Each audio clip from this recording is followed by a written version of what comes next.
Yo la team, j'espère que vous allez bien, que vous passez une excellente journée. On se retrouve ce soir pour une toute nouvelle vidéo de Paris Sportif et on va continuer un petit peu notre Ligue des Nations avec pas mal de rencontres qui vont se jouer ce dimanche. D'ailleurs, la dernière vidéo, on va dire, de ce groupe, en tout cas du groupe de l'équipe de France et de l'Angleterre. On est déjà sur la 6e journée de cette Ligue des Nations.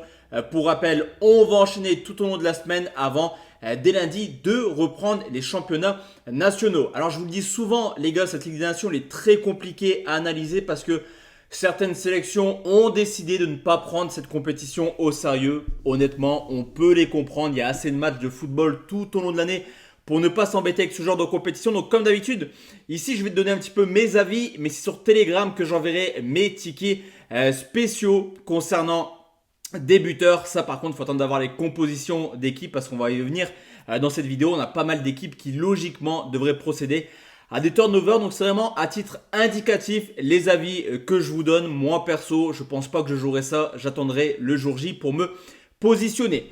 On commence tranquillement avec l'Angleterre qui affronte l'Irlande, une équipe d'Irlande qui s'est imposée contre la Finlande sur le score de 1-0 et qui est clairement dans le cas où le match n'a aucun enjeu pour eux. Peu importe ce qu'il se passe, victoire, nulle ou défaite, les Irlandais termineront 3e de cette poule et seront donc barragistes pour espérer rester en Ligue B, alors que du côté anglais, il y a un peu plus d'importance. Les Anglais auront à cœur forcément de retrouver la Liga et ils ont fait le taf en Grèce à la surprise générale au vu des absents. Honnêtement, énorme prestation des Anglais qui se sont imposés sur le score de 3-0. La donne est simple, si l'Angleterre s'impose à domicile contre l'Irlande, elle sera à coup sûr premier. Donc forcément, objectif pour les Anglais s'imposer au contraire des Irlandais.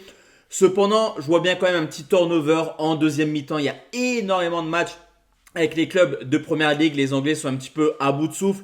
Donc je vois l'Angleterre s'imposer, mais pas dans un duel extrêmement prolifique, dans le sens où historiquement les Angleterre et Irlande sont des rencontres extrêmement fermées. Donc je vais prendre la victoire des Anglais et moins de 3,5 buts pour une cote à 1,87. On enchaîne avec justement la Finlande qui reçoit la Grèce. Comme je te l'ai dit, pour les Finlandais, il n'y a plus rien à espérer. 5 matchs, 5 défaites, seulement 2 petits buts marqués. Une équipe de Finlande qui va officiellement descendre ce dimanche soir et c'est largement mérité au vu de ce qui a été proposé durant toute la compétition de la part des Finlandais. Pour la Grèce, ça reste quand même une petite déception. Il suffisait d'un petit point à domicile contre les Anglais pour terminer premier. Ça va finir barragiste. Ça pourrait, pourquoi pas, aller embêter un troisième d'un groupe de Ligue A. Mais en tout cas, là aussi, je pense qu'on aura un duel assez fermé. Je vois pas forcément les Finlandais essayer d'aller gagner. Je vois pas trop l'intérêt. Pour les Grecs, c'est pareil. L'objectif, il est de terminer deuxième. Je les vois mal s'imposer en Finlande et espérer un nul ou une défaite des Anglais. Donc pour les Grecs, ils le savent également. La deuxième place est acquise. On n'ira pas plus loin.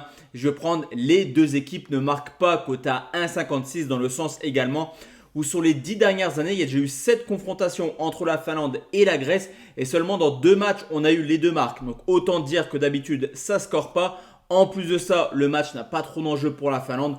Donc je vais prendre les deux équipes ne marquent pas. Là par contre, on va s'attarder sur une poule intéressante, surtout ce Autriche-Slovénie. La donne et les simples. Les Slovènes, malgré leur lourde défaite 4-1 à domicile contre la Norvège, peuvent encore être barragistes. Ça passe cependant obligatoirement, il n'y a pas d'autre choix, obligatoirement par une victoire du côté de l'Autriche. Au pire des cas, ça passerait devant l'Autriche et donc ça terminerait barragiste.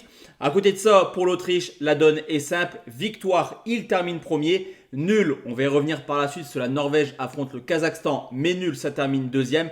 Et enfin, défaite, ça pourrait terminer troisième. Donc l'Autriche doit quand même prendre ce match au sérieux. Les Slovènes vont venir avec des ambitions offensives. C'est possible, ils sont capables de le faire. Ils ont des joueurs de classe mondiale. Je pense forcément à Sesko, encore une fois buteur contre la Norvège malgré l'humiliation. Mais à côté de ça, tu as des Autrichiens qui ont déjà marqué 9 buts en 2 matchs à domicile qui sont très très sérieux. Donc pour moi, c'est le match ultra ouvert. Et s'il y a bien un avis à prendre en compte sur cette vidéo, c'est le plus de 2,5 buts entre l'Autriche et la Slovénie pour une cote de 1,65. On enchaîne avec la Norvège qui reçoit le Kazakhstan. On rebondit justement sur cette poule où la Norvège a fait le plus dur en s'imposant 4 buts à 1 du côté de la Slovénie. Énorme prestation quand même des Norvégiens qui pour l'instant ont fait carton plein à domicile. 2 matchs, 2 victoires contre les 2 équipes de haut de classement, l'Autriche et également la Slovénie. Alors forcément l'arrivée du Kazakhstan qui arrive avec 0 points, enfin 1 point en 5 matchs et surtout 0 but marqué. Elle offre une magnifique opportunité aux coéquipiers d'Erling Haaland pour pourquoi pas aller chercher la première place en espérant un faux pas de l'Autriche à domicile contre la Slovénie. La Norvège devrait s'imposer sans aucun souci. Forcément, les cotes sont extrêmement basses. 1,12 pour la Norvège. La Norvège par au moins 2 buts d'écart à 1,35. Donc sur ce coup, je me suis positionné sur un truc que je considère assez value bet. Je vous l'ai dit, le Kazakhstan n'a toujours pas marqué dans cette compétition et a beaucoup de difficultés à produire du jeu. Donc on va prendre la victoire de la Norvège et les 2 équipes ne marquent pas. En gros, Norvège gagne et Kazakhstan ne marque pas. C'est coté à 1,62. Honnêtement, je trouve que c'est plutôt pas mal sur ce coup. En tout cas, au vu des stats, c'est un pronostic qui, à mon sens, est value bet.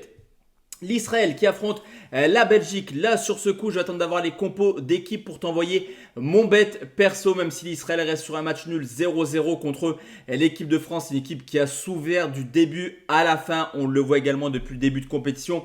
C'est une équipe qui a montré ses limites dans cette poule beaucoup trop relevée pour eux. Italie, France, Belgique, forcément, c'est au-dessus par rapport à l'Israël.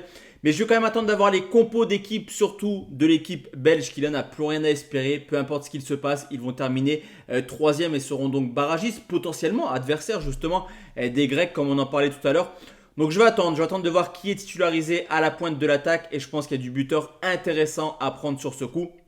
Donc sur ce coup, il faut me rejoindre directement sur Telegram. Et enfin, messieurs, dames, la dernière rencontre, c'est l'Italie qui reçoit l'équipe de France. Alors, dans le football, il y a 2 types de supporters. Il y a ceux qui vont regarder les résultats, qui peuvent être contents. Qualification de la France en quart de finale de Ligue des Nations.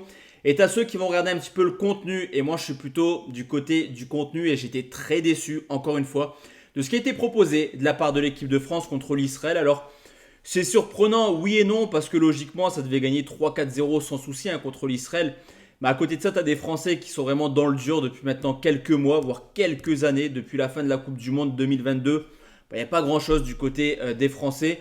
L'adversaire me semble supérieur. On l'avait vu lors du match aller. On le voit également au niveau de l'état de forme des Italiens qui, encore une fois, ont fait une belle prestation cette semaine en s'imposant 1-0 du côté de la Belgique. Les bookmakers mettent la France favori. Pourquoi? Je sais pas. Je comprends pas sur ce coup. Et moi, je vais prendre Italie ou nul. Alors, vous pouvez le prendre, les gars. C'est un 1,43. C'est plutôt pas mal. Mais sur YouTube, j'aime bien toujours avoir des cotes supérieures à 1,50 parce que comme c'est plutôt à chaque fois des pronos simples, on va pas prendre des cotes un peu plus basses. Mais Italie ou nul à 1,43, les gars, honnêtement, ça peut le faire. Et au vu du manque d'efficacité de l'équipe de France, je vais juste rajouter une petite condition qui est Italie ou nul et moins de 4,5 buts pour une cote à 1,64. Alors, ce qui est paradoxal avec la France, c'est qu'ils seront capables d'aller s'imposer en Italie. Ils nous surprennent à chaque fois, mais honnêtement, vu ce qui est proposé actuellement, ça me paraît assez compliqué. Et de toute façon, peu importe ce qu'il se passe, la France terminera 2e et ira en quart de finale. On se retrouve demain soir, messieurs, dames, pour une nouvelle vidéo enchaînée avec les qualifications de la Coupe du Monde zone AM Sud. La nouvelle journée va se terminer dans la nuit de vendredi à samedi. Donc, demain soir, on enchaînera avec cette journée. Dimanche, on enchaîne encore. Et dès lundi, retour des championnats. Excellente soirée à tous et à toutes. Ciao, ciao la team.